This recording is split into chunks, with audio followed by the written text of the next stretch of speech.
Hello everyone, welcome back. Today I'm going to show you that how you can create your own weather scraper in Python. So let's start. I'm going to open my IDLE again and creating a new file.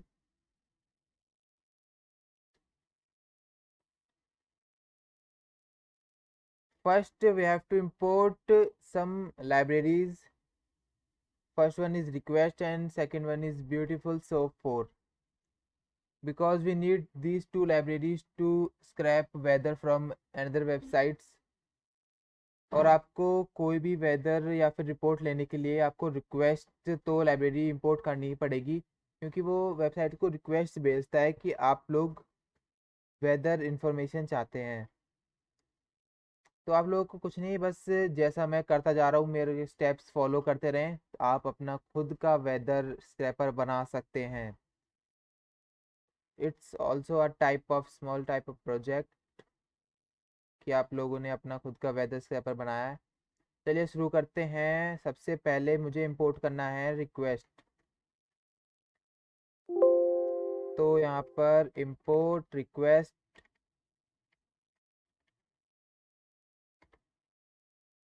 ठीक है। फिर उसके बाद आपको second library जो import करनी है वो करनी है फ्रॉम BS4। BS4 का मतलब होता है ब्यूटीफुल सोप 4। और ये ब्यूटीफुल सोप होता क्या है मैं बताता हूँ आपको। Import beautiful soap. तो ब्यूटीफुल सोप होता क्या है?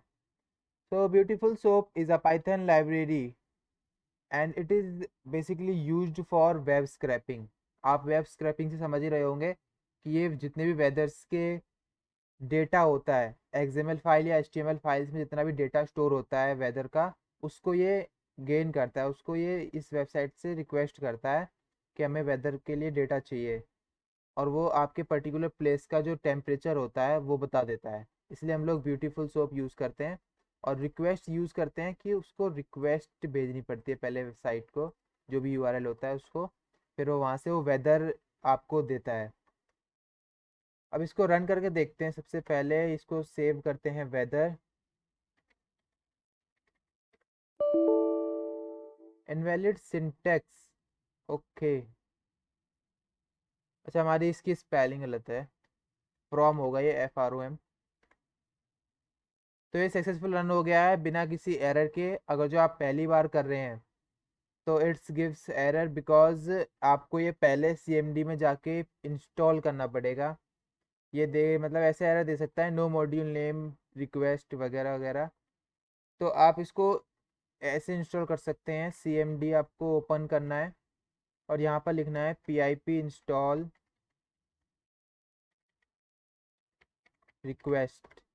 तो यहाँ पर ये ले लेगा। ये मेरा तो पहले से इंस्टॉल है इसलिए रिक्वायर्ड सेटिस्फाई है। अगर जो आपको ये यहाँ से इंस्टॉल करना नहीं आ रहा है, आपका कुछ पिप का, क्योंकि काफ़ी टाइम तक इसमें एरर्स भी आते हैं, किसी किसी का एरर पिप का भी आता है कि पिप दिक्कत कर रहा होता है, ये वाला पिप। तो आप एक काम कर सकते हैं, गूगल पे जाके ये PYPI की .org की वेबसाइट होती है, इसमें से आप किसी भी लाइब्रेरी को पाइथन में इंस्टॉल कर सकते हो। या फिर सिंपल आपको गूगल करना है PIP इंस्टॉल और उसका नेम लाइब्रेरी का, तो यहाँ पर ये आ जाता है सिंपल। तो आपको यहाँ पर ये कॉपी करके अपने CMD क्रोम पे, यहाँ पर CMD पे पेस्ट करना है और यहाँ पर ये आपका सक्सेसफुली इंस्टॉल हो जाएगा। तो इसमें कोई एरर भी नहीं आएगा। यहाँ पर ये रहा रिक्वेस्ट और ये रहा यहाँ पर ब्यूटीफुल सोप। मैं इसको डिस्क्रिप्शन में लिंक दे दूंगा इसका। अब चलते हैं अपने प्रोग्राम पर। तो यहाँ पर ये सक्सेसफुली इंस्टॉल हो गया है। अब उसके बाद आपको क्लास बनानी पड़ेगी। तो क्लास आप चाहें तो किसी भी नेम से बना सकते हैं, ऐसा कोई ज़रूरी नहीं है कि एक पर्टिकुलर नेम ही रहेगा। तो यहाँ पर मैं सबसे पहले क्लास बना लेता हूँ CLA क्लास। और हम ये वेदर कर रहे हैं, वेदर के नाम से बना दो या टेम्परेचर किसी भी नाम से बना दो, टेम्प बना लेते हैं। यहाँ पर हमारी क्लास भी बन चुकी है। और चाहें तो इसमें हम ऑब्जेक्ट भी दे सकते हैं। इसके अंदर ऑब्जेक्ट डाल देते हैं। यहाँ पर हमारी क्लास रेडी हो गई है, ऑब्जेक्ट है इसमें। अब क्लास है तो यहाँ पर हमें एक कंस्ट्रक्टर बनाना पड़ेगा, df init। और कंस्ट्रक्टर का पहला आर्ग्यूमेंट होता है सेल्फ, और हमें दूसरा आर्ग्यूमेंट देना है कि हमें वेदर कहाँ का चाहिए, सिटी प्लेस वगैरह कहीं का भी डाल सकते हैं, इसमें सिंपल प्लेस डाल दो। फिर उसको हम एक वेरिएबल में डालेंगे। एक मिनट, यहाँ पर मैंने आइडेंटिफिकेशन की एरर दे देता अगर जो नहीं लगा था कोलन। आपको ये लगाते हुए चलना है कि यहाँ पे गैप ना हो, ये कोलन का खास करके ध्यान रखना है, क्योंकि ये पाइथन ये हर एक बात पे आपको आइडेंटिफिकेशन का एरर दे सकता है, सिंटेक्स एरर भी काफ़ी सारे आते हैं इसमें। तो यहाँ पर अब हमें क्या करना है, सेल्फ सेल्फ हमने ले लिया है, प्लेस ले लिया है, तो self dot place is equal to place. तो यहाँ पर हमारा प्लेस के नाम से एक बन गया है, इसमें अब वैल्यू हम स्टोर कर सकते हैं। तो हम दूसरा फंक्शन बनाते हैं, ये आप किसी भी नाम से बना सकते हो। तो इसको मैं रिप्रेजेंट करता हूँ। तो रिप्रेजेंट करना कैसे है, मतलब हमें अपना वेदर रिपोर्ट चाहिए कैसे। तो आप इसको रिप्रेजेंट करना चाहते हो तो इसको रिप्रेजेंट भी नाम से बना सकते हो, या फिर सिंपल REPR लिख दो, कोई दिक्कत नहीं है, इसमें ये एरर नहीं देता है ऐसे। और इसका आर्ग्यूमेंट आपको बताइए, पहला आर्ग्यूमेंट सेल्फ होता है उसका, कंस्ट्रक्टर का किसी भी का। और यहाँ पर हमें क्या चाहिए, टेम्परेचर चाहिए। अब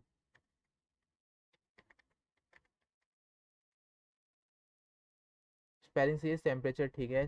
temperature is equal to self dot weather. अब ये वेदर लेगा कहाँ से, ठीक है, हमने ये बना तो दिया है, लेकिन ये वेदर लेगा कहाँ से, तो उसका भी हम देखेंगे। और सबसे पहले हमें दिखाना है इसको, हमें रिप्रेजेंट करना है, तो वो हमारी स्क्रीन पर आउटपुट स्क्रीन जो होगी वो कैसी दिखनी चाहिए। तो यहाँ पर ये रिटर्न करेगा, ये हम स्ट्रिंग फॉर्मेट में ले सकते हैं इसको, वरना आप डायरेक्ट प्रिंट भी करा सकते हैं। मैं इसको स्ट्रिंग ले रहा हूँ, और यहाँ पर एफ स्ट्रिंग लगा के जो भी आप मैसेज देना चाहते हैं अपने अकॉर्डिंग।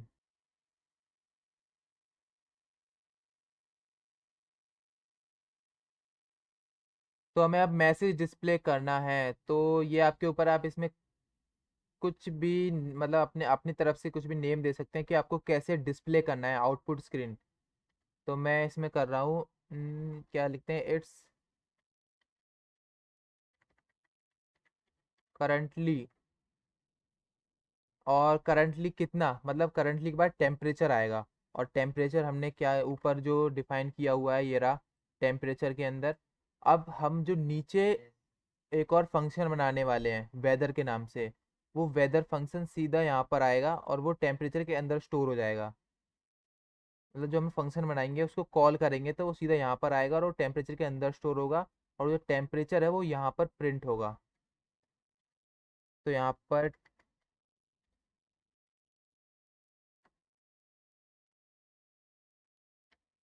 टेम्परेचर, आपको स्पेलिंग मिस्टेक्स खास करके ध्यान रखना है, और स्पेलिंग होगा तो एरर देगा। अब टेम्परेचर, इट्स करंटली इतना टेम्परेचर कहाँ पे, जो हमने यहाँ पर ये डिफाइन किया हुआ है सेल्फ प्लेस। प्लेस ऐसी कोई पर्टिकुलर जगह ले ली हमने कि वो उस जगह का टेम्परेचर बताएगा। तो यहाँ पर ये सेल्फ डॉट प्लेस यहाँ पर ले लेते हैं।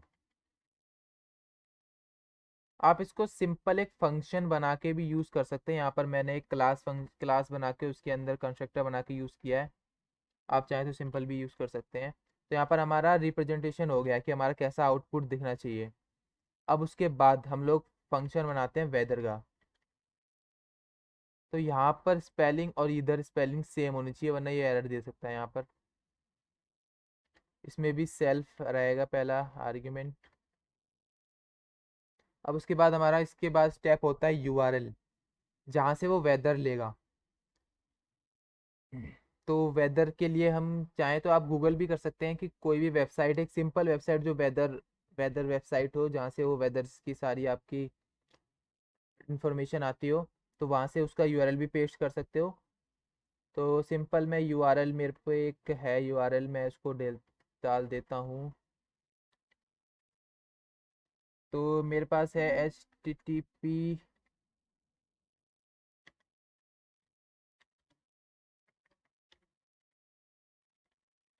ये आपको क्रो गूगल में भी मिल जाएगा, कहीं से भी ले सकते हो आप, या फिर मैं इसको डिस्क्रिप्शन में दे दूंगा।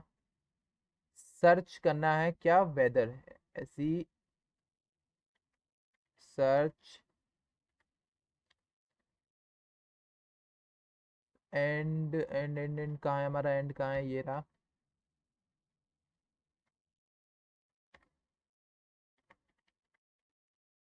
ये एरर नहीं देना चाहिए क्योंकि मैं इसको टाइप कर रहा हूँ, अगर जो इसको मैं पेस्ट करता तो ज़्यादा सही रहता।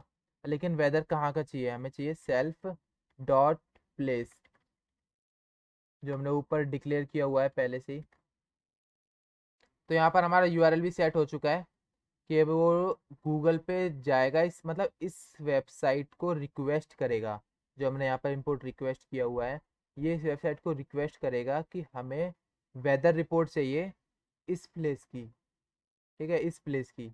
आप चाहें अभी हम प्लेस को भी डिक्लेयर करेंगे कि हमें किस प्लेस की मतलब पर्टिकुलर किस प्लेस का टेम्परेचर चाहिए, तो उसको भी हम देखेंगे अभी। तो यहाँ पर ये तो हो गया है, अब यहाँ पर रिक्वेस्ट डालना पड़ेगा हमें, क्योंकि अभी हमने रिक्वेस्ट कहीं नहीं डाला है। अभी सिंपल हमने यूआरएल दिया है, लेकिन रिक्वेस्ट नहीं दिया है हमने, तो रिक्वेस्ट डालेंगे। रिक्वेस्ट डॉट गेट यूआरएल, हमें यूआरएल से चाहिए। देखो यहाँ पर ये दे रहा है सेंड गेट रिक्वेस्ट, मतलब ये आप मतलब सेंड करेगा, रिक्वेस्ट सेंड करेगा इस यूआरएल को। और यहाँ पर हमें डालना है यूआरएल। यूआरएल ही मैंने इसलिए डाला है क्योंकि यहाँ पर मैंने एक जो वैल्यू असाइन किया है यूआरएल के अंदर किया है। अब अगर जो यहाँ पर आप ए बी सी कुछ भी डालते हो, या अगर जो ए डालते हो तो यहाँ पर भी आपको ए डालना पड़ेगा। तो हमारा यूआरएल हमने रिक्वेस्ट भेज दी। अब हमें क्या करना है, अब जो वो डेटा भेजेगा, जो भी उसका फॉर्मेट होगा HTML XML, तो उसको कैसे लेगा ये, क्योंकि बहुत सारा डेटा होता है उसके अंदर और वो डेटा बहुत ही कॉम्प्लिकेटेड होता है। तो उसके लिए हमने ये इंपोर्ट किया है लाइब्रेरी BS4 ब्यूटीफुल सोप। ये एक डेटा को मतलब बहुत ही अच्छी तरीके से रिप्रेजेंट कर देगा, उसको सॉर्ट करके हमें एक पर्टिकुलर टेम्परेचर दे देगा जो हमने यहाँ पर प्लेस को सेलेक्ट किया हुआ है। तो उसके लिए हमें करना क्या पड़ेगा, यहाँ पर हमें सॉर्ट या स्क्रैप, तो एक काम करते हैं, यहाँ पर हम लोग ले लेते हैं सॉर्ट, मतलब डेटा को सॉर्ट कर दो। ब्यूटीफुल स्पेल सोप थी ना, SOUP। और यहाँ पर जो हमने रिक्वेस्ट डाली हुई है, रिक्वेस्ट डॉट टेक्स्ट, जो रिक्वेस्ट हमने भेजी है उसको जो टेक्स्ट आएगा उसको सॉर्ट करने के बाद HTML, वो ज़्यादातर HTML फॉर्मेट में होता है, डॉट फ्रेज,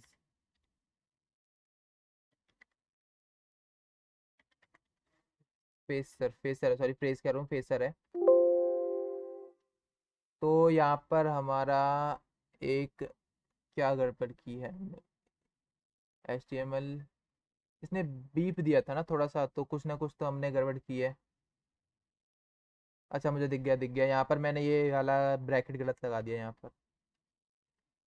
ठीक है, अब ठीक है, अब ये कोई एरर नहीं देगा। अब उसके बाद हमें डेटा को फाइंड करना है।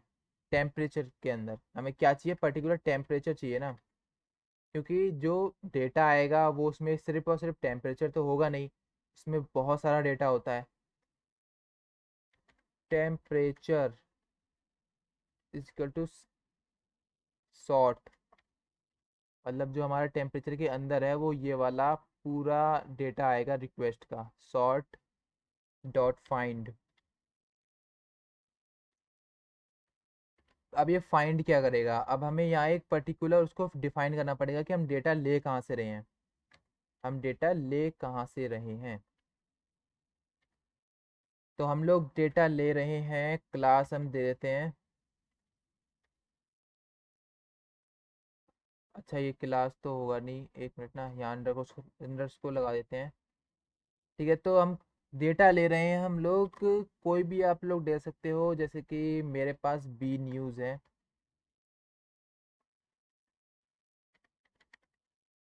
बी न्यू है, ये एक वेबसाइट का नाम है, आप चाहें तो देख सकते हैं गूगल पर। और यहाँ पर ये मैंने गड़बड़ कर दी।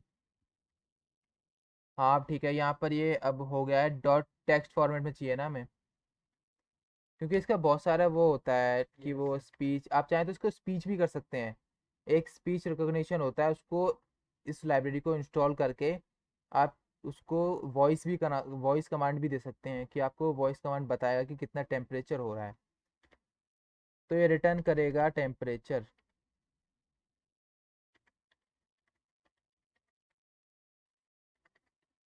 ठीक है, यहाँ तक पूरा हमारा अब हो गया है। एक बार चेक कर लेते हैं। यहाँ पर पहले वो कंस्ट्रक्टर कॉल होगा, यहाँ पर प्लेस। अभी हम इसको जब कॉल करेंगे तो मैं 1 मिनट लिख ही देता हूँ यहाँ पर, प्रिंट। अब उसको हम कॉल कर लेते हैं क्लास को टेम्प। टेम्प के बाद हमें अब यहाँ पर हमें डालना है इसके अंदर। हमने ये टेम्प कॉल किया, क्लास को हमने कॉल किया, और ये कंस्ट्रक्टर ऑटोमेटिकली कॉल होगा। जब हम क्लास को कॉल करते हैं तो कंस्ट्रक्टर कॉल होता है ऑटोमेटिकली। तो सबसे पहले वो सेल्फ तो आर्ग्यूमेंट होता ही है, वो फिर दूसरा आर्ग्यूमेंट को देखेगा प्लेस। और यहाँ पर अगर जो आपने आर्ग्यूमेंट नहीं दिया तो वो प्लेस वो अननोन ही हो जाएगा, वो कुछ सर्च ही नहीं करेगा। तो प्लेस डालना है, वो सर्च करेगा हमें कहाँ का चाहिए। तो सबसे पहले हम लोग लेते हैं ग्रेटर नोएडा का ले लेते हैं। ग्रेटर नोएडा का देखते हैं, फिर उसके बाद वो प्लेस में स्टोर हो जाएगी। फिर हमें रिप्रेजेंट कैसे करेगा ये तो बात की बात है, वो ऐसा हमें आउटपुट देगा। आउटपुट स्क्रीन होगी ये कि कितना टेम्परेचर आ रहा है। फिर सबसे ये वेदर जाएगा, क्योंकि यहाँ पर ये वेदर हमने सेल्फ डॉट वेदर को कॉल किया है तो यहाँ वेदर पे जाएगा। और यहाँ पर ये इस यूआरएल को रिक्वेस्ट भेजेगा। यहाँ पर ये हमारा यूआरएल है, और weather in dot self dot place के बाद सेल्फ डॉट प्लेस के अंदर ये ग्रेटर नोएडा आ जाएगा कि हमें टेम्परेचर चाहिए ग्रेटर नोएडा का। तो वो रिक्वेस्ट जाएगी। फिर उसके बाद ब्यूटीफुल सोप उस पूरे डेटा को सॉर्ट करके आपको रिटर्न टेम्परेचर एक टेम्परेचर दे देगा। तो इसको रन करके देखते हैं अब। Okay, sort is not defined. Sort क्यों नहीं? ओके, यहाँ पर एस एच डाला था मैंने। तो यहाँ पर देख सकते हो ये सक्सेसफुली रन कर गया है। ये बता रहा है it's currently 30 degree Celsius in greater Noida. चाहे तो आप यहाँ पर भी देखो, यहाँ पर ये दिखा रहा है 30 डिग्री लाइट रेन, बारिश के समय 30 डिग्री दिखा रहा है। इसने बिल्कुल एग्जैक्ट टेम्परेचर बताया है। तो ये था हमारा वेदर स्क्रैपर कि आप लोग अपना खुद का टेम्परेचर कैसे बना सकते हो। सॉरी, टेम्परेचर कह रहा हूँ, खुद के वेदर रिपोर्ट कैसे तैयार कर सकते हो। ये तो सिंपल मैंने एक टेम्परेचर लिया है। आप चाहें तो इसमें रिक्वेस्ट जैसे कि यहाँ पर है, 1 मिनट मैं इसको बंद कर देता हूँ। ये मैंने सिंपल इसको वेदर वेदर लिया है, सिर्फ वेदर लिया है। यहाँ पर ये देखो, www.google.com search is equal to weather. आप चाहें तो इसमें और भी आर्ग्यूमेंट्स ऐड कर सकते हो कि हमें ह्यूमिडिटी भी दिखाओ, उसकी विंड स्पीड भी, मतलब आप बहुत कुछ कर सकते हो इसमें। वेदर अपने हिसाब से पूरा वेदर स्क्रैपर एक तैयार कर सकते हो। आप इसको एज आ अपना प्रोजेक्ट भी यूज़ कर सकते हो कि हमने वेदर स्क्रैपर बनाया अपना खुद का। तो भाई ये था आज का हमारा टॉपिक वेदर स्क्रैपर का। तो आई होप आपको ये वाली वीडियो काफ़ी ज़्यादा अच्छी और हेल्पफुल लगी होगी। तो अगर जो आपको ये वीडियो हेल्पफुल लगी होगी तो भाई लाइक कमेंट एंड शेयर ज़रूर करना इस वीडियो पर। और don't forget to subscribe my channel and press bell icon, क्योंकि अगर जो आप बेल आइकन प्रेस नहीं करोगे तो आपको नोटिफिकेशन नहीं मिलेगा मेरी न्यू वीडियोस का। तो यहाँ पर मैंने काफ़ी सारे वीडियोस बनाई हुई हैं, कुछ प्रोजेक्ट्स भी बनाए हुए हैं, और पाइथन का भी है इसमें प्लेलिस्ट में, आप एक्सेस कर सकते हो पूरा। ये रहा पाइथन का, इसमें भी वीडियोस आती रहेंगी। और बाकी मैं आपको इसका डिस्क्रिप्शन में लिंक दे दूंगा कि आप लोग कहाँ से लाइब्रेरीज़ को इंस्टॉल कर सकते हो। तो फ्रेंड्स, आज की इस वाली वीडियो में इतना ही। अगर जो आपको ये वाली वीडियो अच्छी लगी हो तो भाई लोगों प्लीज़ सब्सक्राइब करना चैनल को और लाइक ज़रूर करना वीडियो को। तो मिलते हैं अपनी नेक्स्ट वाली वीडियो में। Thanks for watching.